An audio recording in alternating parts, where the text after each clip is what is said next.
Assalamualaikum warahmatullahi wabarakatuh. Saya akan menjelaskan tentang umbi gadung, yaitu tanaman gadung ditemukan tumbuh liar di daerah hutan kering di Himalaya dan kemudian dibudidayakan di pekarangan rumah atau tegalan. Dalam perkembangan selanjutnya, tanaman gadung tersebar ke daerah tropik di Asia Tenggara termasuk Indonesia. Tanaman gadung berasal dari India. Bagian barat, tanaman gadung ditemukan tumbuh liar di hutan kering, tanah kering di Himalaya. Kemudian dibudidayakan di pekarangan rumah atau tegalan. Dalam perkembangan selanjutnya, tanaman gadung tersebar ke daerah tropik di Asia Tenggara, termasuk Indonesia.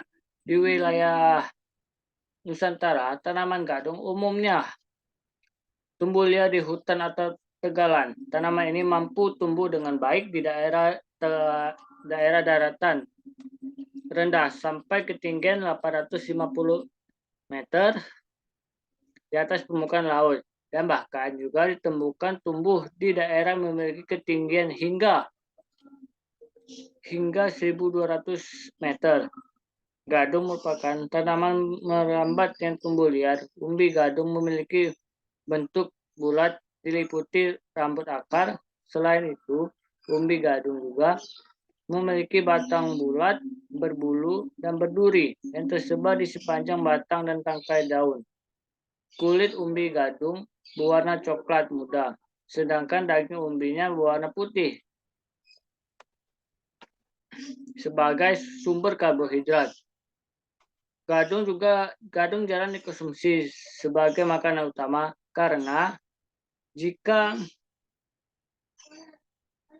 jika proses pengolahannya tidak sempurna, maka dapat menyebabkan keracunan bagi yang mengkonsumsinya. Gadung merupakan salah satu sumber pangan berkarbohidrat tinggi yang dinominasi oleh pati. Umbi gadung dapat dijadikan sebagai bahan pokok pengganti beras karena memiliki kandungan gizi yang cukup lengkap. Selanjutnya adalah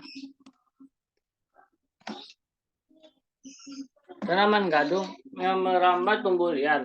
Umbi gadung memiliki bentuk bulat seperti rambut akar. Selain itu, umbi gadung juga memiliki batang bulat, berbulu, dan berduri yang tersebar di sepanjang batang dan tangkai daun. Kulit umbi gadung berwarna coklat muda, sedangkan daging umbinya berwarna putih. Selain itu, memiliki kandungan karbohidrat yang cukup tinggi. Gadung juga mengandung senyawa yang berbahaya, yaitu asam cyanida atau HCN, yang dapat menyebabkan keracunan, bahkan dapat mematikan. Asam cyanida yang terkandung dalam gadung berwarna biru, karena dalam jumlah tinggi dampak berwarna kebiru-biruan atau dikenal sebagai asam prusik yang timbul saat jaringan umbi gadung dirusak, misalnya dikupas atau diiris. Selanjutnya adalah penghilangan racun-racun pada umbi gadung. Biasa dilakukan oleh masyarakat umum adalah dengan menggunakan cara tradisional, yaitu dengan cara perendaman irisan umbi gadung dalam air mengalir, tetapi cara tradisional masih terdapat banyak kekurangan, antara lain dapat menimbulkan kualitas produk yang tidak seragam, umbi yang mengalami pembusukan, limbah air setelah perendaman dapat berbahaya bagi lingkungan, serta masih berbahaya bagi kesehatan tubuh. Dikarenakan kandungan racun HCN dalam produk gadung dihasilkan. Secara umum, untuk menghilangkan racun yang ada dalam umbi gadung adalah penggunaan abu. Penggunaan abu akan dijelaskan di bawah selanjutnya. Penggunaan abu ini difungsikan untuk mempercepat penghilangan HCN yang terkandung dalam umbi gadung. Tahap penanganannya adalah sebagai berikut, yaitu yang pertama adalah umbi dibersihkan dari yang melekat dan langsung dikupas kulitnya. Pengupasan kulit harus cukup tebal. Selanjutnya adalah umbi gadung selanjutnya diremes-remes sampai cairan yang mengandung racun itu keluar. Dan selanjutnya yang ketiga adalah umbi gadung diperam selama 2 kali 24 jam atau 2 hari.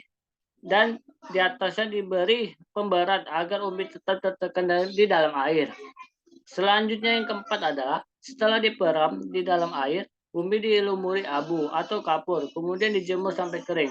Yang kelima adalah umbi yang telah kering kemudian dibersihkan dengan cara merendamnya kembali ke dalam air mengalir selama 2 kali 24 jam.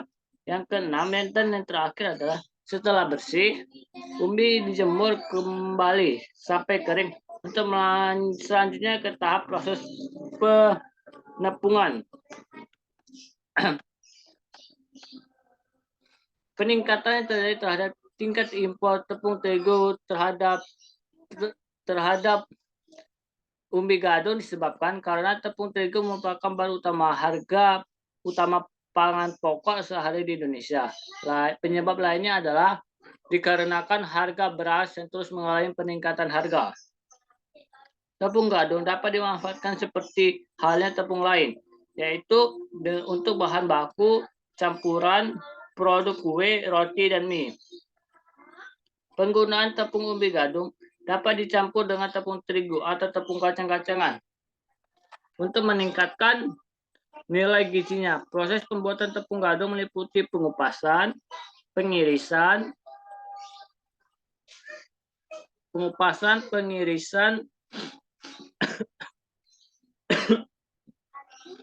pengeringan, dan tahap terakhir yaitu penggilingan atau penepungan.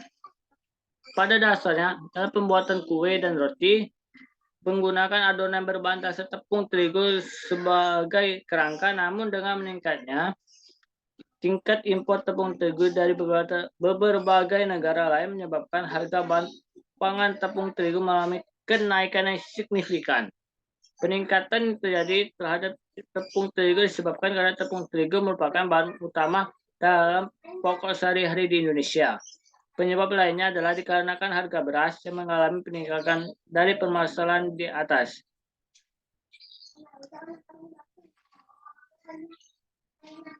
Pemanfaatan tepung gadung. Tepung gadung menjadi olahan suatu produk kue kering atau castanis yang dalam pembuatannya akan menggunakan tepung gadung sebagai bahan utama pembuatan. Pembuatan kue kering katalis dari tepung gadung merupakan salah satu inovasi dalam pemanfaatan tepung gadung agar memiliki nilai lebih di mata masyarakat dan membantu meningkatkan penggunaan pangan lokal dan mengurangi ketergantungan terhadap tepung terigu. Castalis itu adalah kue kering yang cukup populer di Indonesia.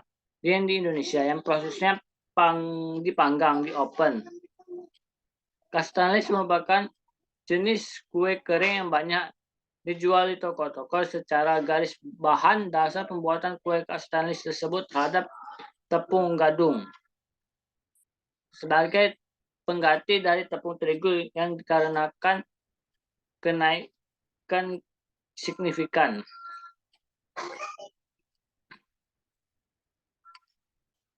Dan selanjutnya yang terakhir adalah kandungan tepung gadung per 100 gram, yaitu meliputi komponen dan nilai. Komponen itu lemak 44,68%, protein 6,37%, serat kasar 39,39%, air 0,85%, abu 2,74%, dan HCN yang terakhir adalah 430,96 ppm. Berdasarkan tabel di atas, tepung gadung memiliki kandungan lemak sebesar.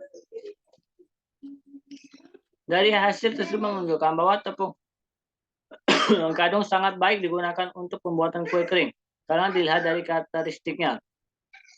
Tepung gadung memiliki kandungan protein yang rendah, di mana dalam pembuatan kue kering menggunakan tepung kadar proteinnya rendah.